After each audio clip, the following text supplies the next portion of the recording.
Assalamualaikum warahmatullahi wabarakatuh. Di sini saya akan menjelaskan pengertian, tujuan, dan hakikat dari diksi. Yang pertama, saya akan menjelaskan pengertian terlebih dahulu, yaitu pengertian dari diksi. Diksi adalah pilihan kata yang tepat dan selaras dalam penggunaannya untuk mengungkapkan gagasan sehingga diperoleh efek tertentu seperti yang diinginkan. Berikutnya adalah tujuan penggunaan diksi. Pembuatan karya sastra memerlukan teknik yang menggabungkan dan dari beberapa aspek. Contohnya seperti penggunaan diksi.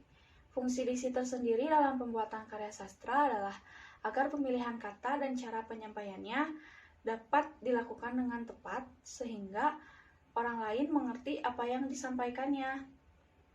Dan untuk tujuan dari diksi sendiri adalah yang pertama, membuat orang yang membaca ataupun mendengar karya sastra menjadi lebih paham mengenai apa yang ingin disampaikan oleh pengarang. Dan yang kedua adalah membuat komunikasi lebih efektif. Yang ketiga, melambangkan ekspresi yang ada dalam gagasan secara verbal, baik secara tertulis ataupun lisan. Dan yang terakhir adalah membentuk ekspresi ataupun gagasan yang tepat sehingga dapat menyenangkan pendengar ataupun pembacanya. Yang terakhir ada hakikat diksi. Di sini terdapat dua syarat yang harus dipenuhi dalam pemilihan kata agar tepat maknanya. Kedua syarat tersebut adalah ketepatan dan kesesuaian. Ketepatan yang dimaksud adalah kemampuan kata untuk bisa mewakili gagasan secara tepat. Sebaliknya, kesesuaian adalah pemakaian kata yang cocok dengan situasi. Hakikat diksi akan efektif apabila pilihan kata yang kita buat, baik dalam lisan maupun tulisan, memperhatikan posisi pendengar atau pembaca dan tujuan yang akan kita ungkapkan. Seperti contoh kalimat berikut ini. Pasien yang sempat masuk rumah sakit dan akhirnya meninggal dunia sampai saat ini hanya 5 orang. Pada kalimat tersebut, pemilihan kata akhirnya memiliki makna yang seperti penulis itu bersyukur atas meninggalnya 5 orang tersebut, dan pemilihan kata hanya pun menunjukkan bahwa nyawa 5 orang itu tidak ada artinya bagi penulis, tetapi untuk keluarga yang ditinggalkan mungkin itu sangat berarti. Disitulah kegunaan penulis untuk memosisikan dirinya sebagai pendengar ataupun pembaca. Keragaman makna kosakata bahasa Indonesia. Kosakata yang terdapat dalam Kamus Besar Bahasa Indonesia atau KBBI berjumlah sekitar 50.000 dan glosarium yang mencapai 15.000 kata. Jadi, tidak memungkinkan semua orang dapat menguasainya. Dan kebanyakan penulis hanya menggunakan kosakata di bawah 4.000 kata saja. Meskipun hanya menggunakan kosakata sejumlah itu, para penulis tidak kesulitan untuk mengungkapkan konsep sesuai dengan situasinya. Jumlah kosakata yang dikuasai setiap orang juga tergantung dari profesi yang dijalaninya. Contoh, kosakata seorang sarjana pertanian tidak sama dengan kosakata seorang sarjana teknik. Hal yang perlu diperhatikan dalam pemilihan kata adalah penggunaan diksi. Oleh karena itu, diksi yang baik adalah memenuhi syarat. Yang pertama ada tepat, yaitu tepat mengungkapkan gagasan secara tepat. Yang kedua ada benar, yaitu sesuai dengan kaidah kebahasaan dan lazimnya pemakaian. Permasalahan utama dalam pemilihan kata adalah memilih kata yang tepat dari kelompoknya dalam kalimat. Syarat dalam ketetapan diksi di antaranya ada 1, yaitu penggunaan kata konotasi dan denotasi secara cermat. Yang kedua ada penggunaan kata sinonim. Yang ketiga ada membedakan kata. Keempat, penggunaan kata kaja. Kelima, membedakan kata khusus dan umum.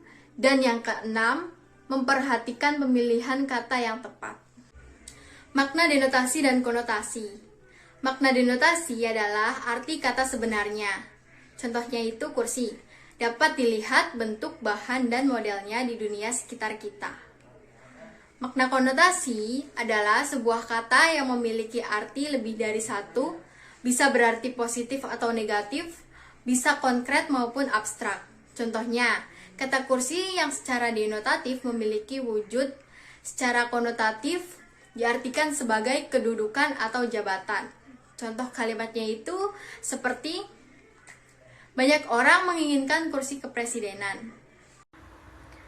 Bedakan dengan cermat kata-kata yang bersinonim. Sinonim adalah kata yang mempunyai arti sama dengan kata lain. Kata-kata bersinonim berada dalam medan satu makna. Meskipun bentuk katanya berbeda, namun arti kata tersebut mirip. Contohnya, bahagia mempunyai arti sama dengan enak, senang. Lezat mempunyai arti sama dengan enak. Matahari mempunyai arti sama dengan mentari. Lalu hindarilah kata-kata ciptaan sendiri. Kata-kata yang ada dalam tulisan hendaknya merupakan kata yang sudah dibakukan atau ada di dalam Kamus Besar Bahasa Indonesia. Bila penulis hendak memperkenalkan kata ciptaan sendiri, harus menggunakan tanda ejaan. Misalnya kata baru tersebut diapit oleh tanda kutip 2. Lalu hati-hati dengan penggunaan kata asing atau istilah asing dan akhiran asing.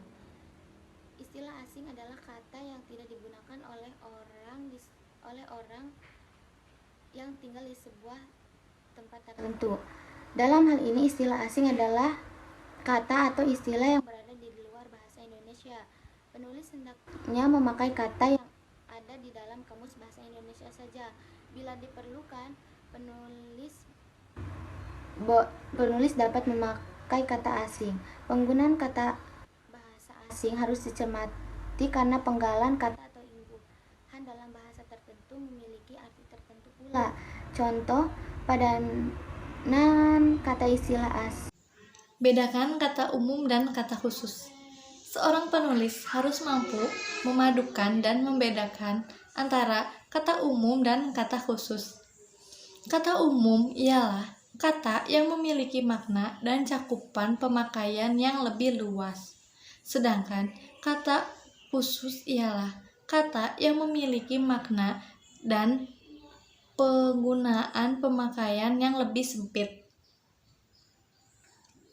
Contohnya yaitu kata makanan dan pangan merupakan kata umum dan kata khusus, sehingga keduanya digunakan dalam kalimat yang berbeda.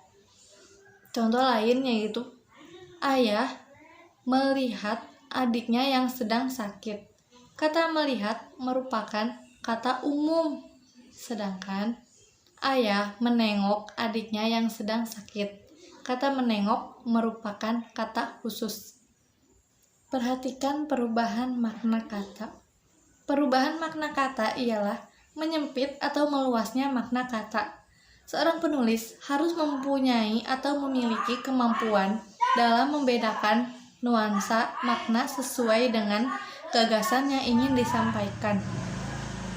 Perubahan makna kata secara meluas yaitu terjadi pada sebuah kata yang mulanya hanya memiliki sebuah makna, kemudian berubah menjadi makna yang lain. Contohnya yaitu kata cendekiawan. Dahulu, kata cendekiawan berarti orang yang mengenyam pendidikan tinggi. Namun sekarang, kata cendekiawan dapat ditujukan kepada orang-orang yang memiliki kemampuan dan kepandaian serta dapat diandalkan. Kemudian perubahan makna kata secara menyempit. Perubahan makna menyempit merupakan kebalikan dari perubahan makna meluas. Perubahan makna menyempit yaitu gejala yang terjadi pada sebuah kata yang pada mulanya memiliki makna yang luas kemudian menjadi terbatas. Contohnya yaitu kata sarjana. Dulu, kata sarjana memiliki makna orang pandai. Namun sekarang, sarjana memiliki makna orang yang lulus dari perguruan tinggi saja. Perhatikan nilai-nilai sosial.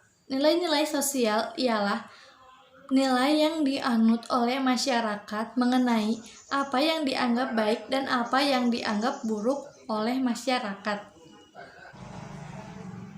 Menentukan baik atau buruk maupun pantas atau tidak pantas sesuatu harus melalui proses menimbang. Kemudian hindari penggunaan kata yang dapat menimbulkan sentimen tersendiri atau menimbulkan kesalahpahaman.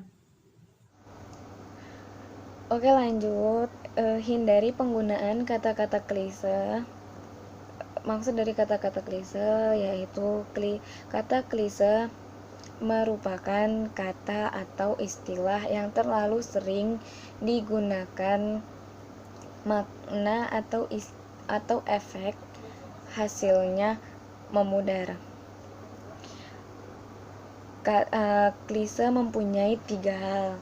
Yang pertama, gambar negatif pada film potret. Kedua, gagasan atau ungkapan yang terlalu sering digunakan. Ketiga, tiruan atau hasil meniru.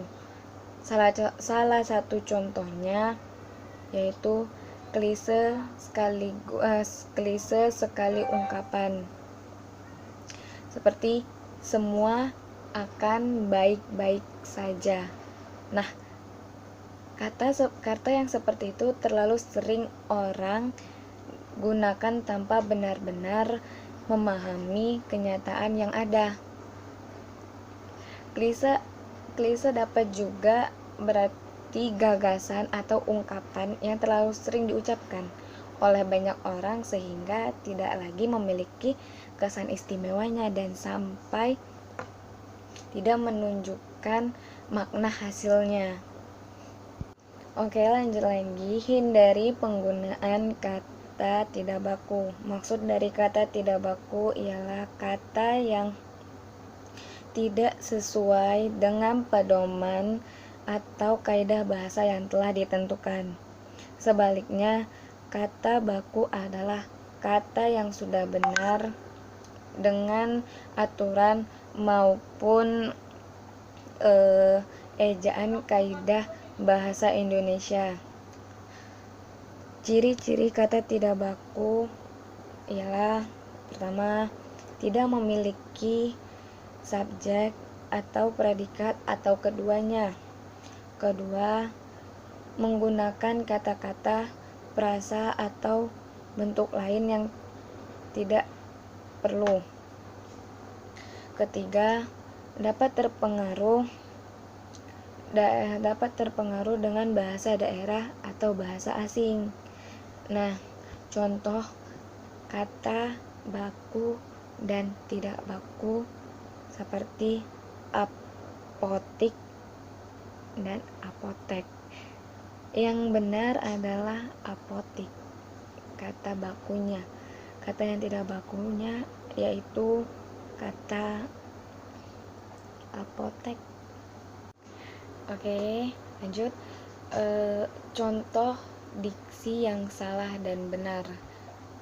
Contoh diksi sekarang sudah banyak sekali untuk dipelajari dalam berbagai bidang. Salah satunya adalah sebuah materi yang memang penting untuk digunakan di setiap harinya. Apalagi sekarang terdapat banyak yang memberikan informasi mengenai beragam jenis diksi yang digunakan atau dipilih untuk dituliskan dalam sebuah tulisan menarik. Nah, untuk memahami ke-9 hal di atas diperlukan latihan sehingga akan terbiasa dalam tulisan dengan diksi.